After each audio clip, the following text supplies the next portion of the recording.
নমস্কার। পশ্চিমবঙ্গ বিধানসভা নির্বাচনের দামামা বেজে গেছে। আজ আমরা কথা বলবো রাঙামাটির দেশ বীরভূম নিয়ে।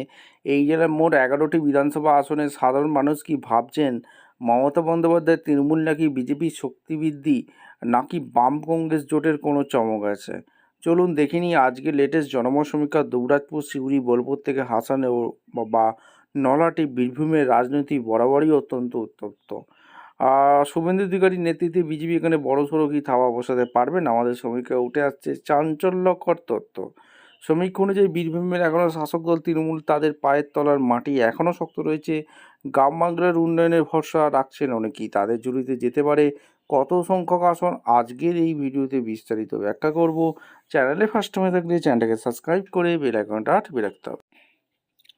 বীরভূম জেলার দুবরাজপুর সমবজয়ী তৃণমূল কংগ্রেস প্রার্থী, সাঁইথিয়া সমবজয়ী তৃণমূল কংগ্রেস প্রার্থী, সিউড়ি সমবজয়ী তৃণমূল কংগ্রেস প্রার্থী, রামপুরহাট সমবজয়ী তৃণমূল কংগ্রেস প্রার্থী।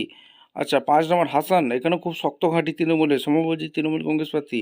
নলহাটি সমবজয়ী তৃণমূল কংগ্রেস প্রার্থী, মুরারাই সমবজয়ী তৃণমূল কংগ্রেস প্রার্থী, ময়ূরেশ্বর সমবজয়ী তৃণমূল কংগ্রেস প্রার্থী, নানুর সমবজয়ী তৃণমূল কংগ্রেস প্রার্থী, লাভপুর সমবজয়ী তৃণমূল কংগ্রেস প্রার্থী, বোলপুর সমবজয়ী তৃণমূল কংগ্রেস প্রার্থী। বীরভূম জেলার 11টি আসন আছে, তার মধ্যে বিজেপি কোনো খাতা খুলতে পারছে না, তৃণমূল একাই 11, কংগ্রেস কোনো খাতা খুলতে পারছে না, আর এখানে আইএসএফ বা হুমায়ুন কবিরের দল কোনো খাতা খুলতে পারছে না। এমনটাই সম্ভাব্য সমীক্ষা উঠে আসছে। আমরা অবশ্যই কমেন্ট সেকশন করবেন বীরভূম জেলায় কী হতে চলেছে। দেখা হচ্ছে কোনো পরবর্তী ভিডিও। ধন্যবাদ।